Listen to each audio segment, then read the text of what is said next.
क्या बीत रहा होगा उसके परिवार के ऊपर। वो बस 13 साल का था। आखिर इस उम्र में इसकी सर पे ऐसे ख्याल कैसे आया? क्या बताऊँ आजकल किस बिगड़ेल बच्चों को। जरा सलाना कानी की और ये चले अपनी मर्जी पे। 2 लोग ऐसे ही फुसफुसा रहे थे हॉस्पिटल के बाहर। हॉस्पिटल के अंदर से लोगों की चीख और रोने की आवाज़ उसकी दीवार को दहला रहा था। मैं धीरे धीरे हॉस्पिटल के अंदर घुसा। उस दिन मेरा नाइट ड्यूटी था।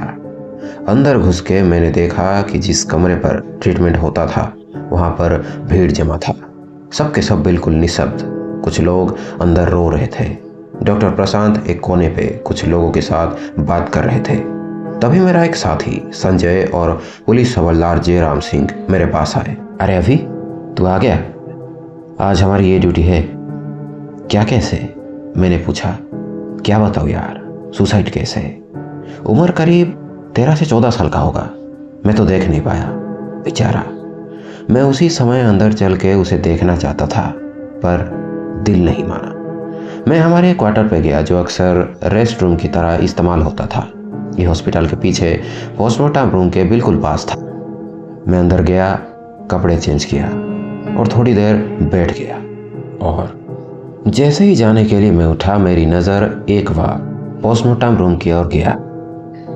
क्योंकि ये हॉस्पिटल उतनी एडवांस नहीं था इसीलिए पोस्टमार्टम के लिए कल तक इंतज़ार करना था और बाकी की काम के साथ हमारी आज ये भी ड्यूटी थी कि हम उस लाश की देखरेख करें जो हॉस्पिटल में था।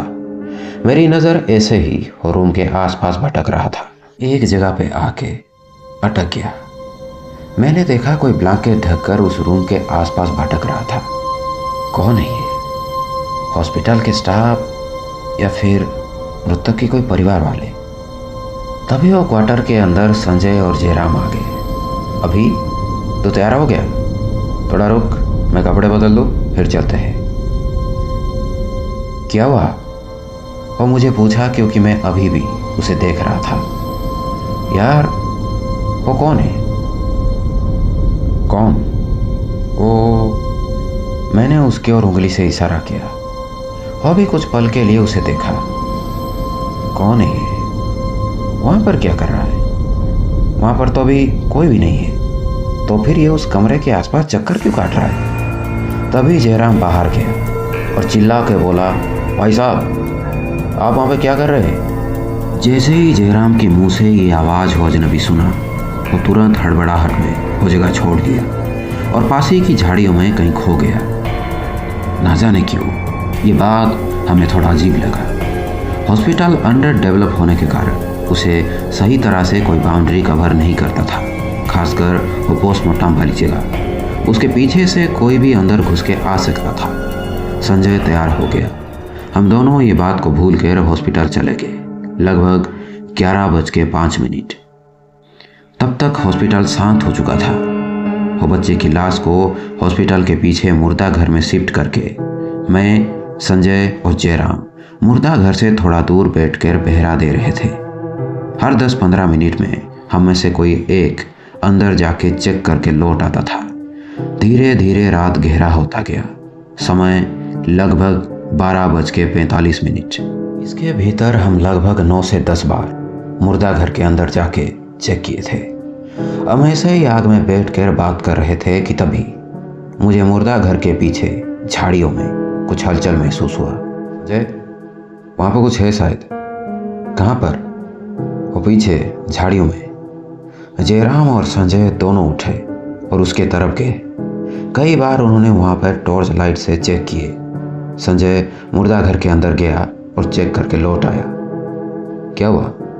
नहीं यार, शायद कोई गाय या फिर भैंस थे, दिखा नहीं। बैठने से पहले जयराम वापस से 2 बार टॉर्च इधर उधर घुमाए और फिर बैठ गया। रात ऐसे ही बीतता गया। समय लगभग 1:17।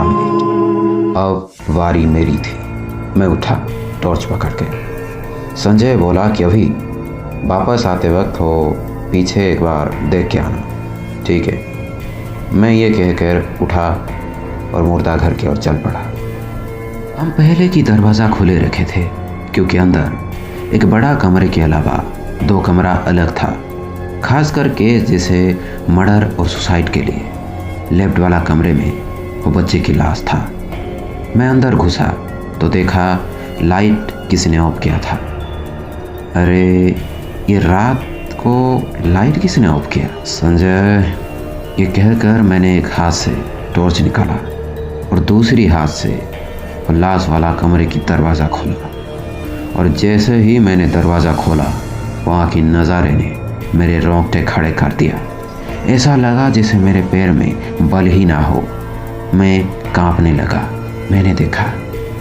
मैंने देखा कि वो कमरे की खिड़की खुली थी और खिड़की के पास दो छाए थे, एक अंदर और दूसरा बाहर, जैसे वो दोनों बात कर रहे हो। मैंने जैसे तैसे टॉर्च जलाया और वो छाए के ऊपर ऑक्सीजन डाला और तभी मैंने देखा कि वहाँ पर एक बच्चा खड़ा था और पास ही की वो बेड जहाँ पर वो बच्चे की लाश को होना चाहिए था, वो खाली था। अचानक वो बच्चे की चेहरा मेरी ओर मुड़ा। मैंने गिरते उठते जैसे तैसे बाहर भागा। मेरी चीख सुनकर जयराम और संजय दोनों मेरे ओर दौड़ आए। अभी क्या हुआ? अभी वो बच्चा, वो लाश, वो जिंदा था क्या? वो किससे बात कर रहा था? अरे क्या बोल रहा है तू? वो दोनों अंदर घुसे। मैं भी पीछे वापस डरते हुए उनके साथ चला गया। वो अंदर घुसे और यहाँ वहाँ तलाशे। क्या देखा अभी तू? यहाँ तो कुछ भी नहीं है। ये सब क्या है? जयराम ने टॉर्च की रोशनी से नीचे कुछ देखा। वहाँ पर कुछ लाल फूल के साथ चावल, सिंदूर गिरे हुए थे। पर मेरे लिए इससे भी अजीब कुछ था, और वो उस बच्चे की लाश जो अभी उस बेड पे बिल्कुल सही सलामत था। अचानक बाहर ऐसा लगा जैसे कोई दौड़ा। कोई बाहर है। जयराम बाहर की ओर भागा। हम दोनों ऐसे ही वो कमरे की हालत को देखते रहे। लगभग 10 मिनट बाद जयराम वापस आया। क्या हुआ? कौन था? पता नहीं यार, लेकिन कोई था। बहुत तेजी से जंगल की ओर भागा। तुमने क्या देखा था? दोनों मुझे पूछे। मैं वो सब कुछ बताया जो मैंने देखा था। चलो बाहर देखते हैं। हम तीनों बाहर निकले और वो जगह पे गए जहाँ पर वो खिड़की था। वहाँ की नज़ारे ने हम तीनों को ये यकीन दिला दिया कि जो कुछ भी अब तक चल रहा है वो सपना नहीं, सच था। हमने देखा कि खिड़की के पास नीचे ज़मीन में सफ़ेद चूने से राउंड शेप में कुछ बनाया गया था। दिया, सिंदूर, चावल और एक मरा हुआ मुर्गी। हम दंग रह गए। हम अब बैठे नहीं, ऐसे ही हो कमरे के इर्द गिर्द घूमते रहे। सुबह हुआ, हॉस्पिटल में चहल पहल वापस आया, लेकिन हम जैसे कि तैसे ही रहे पूरे दिन, बिल्कुल सदमे में भरे।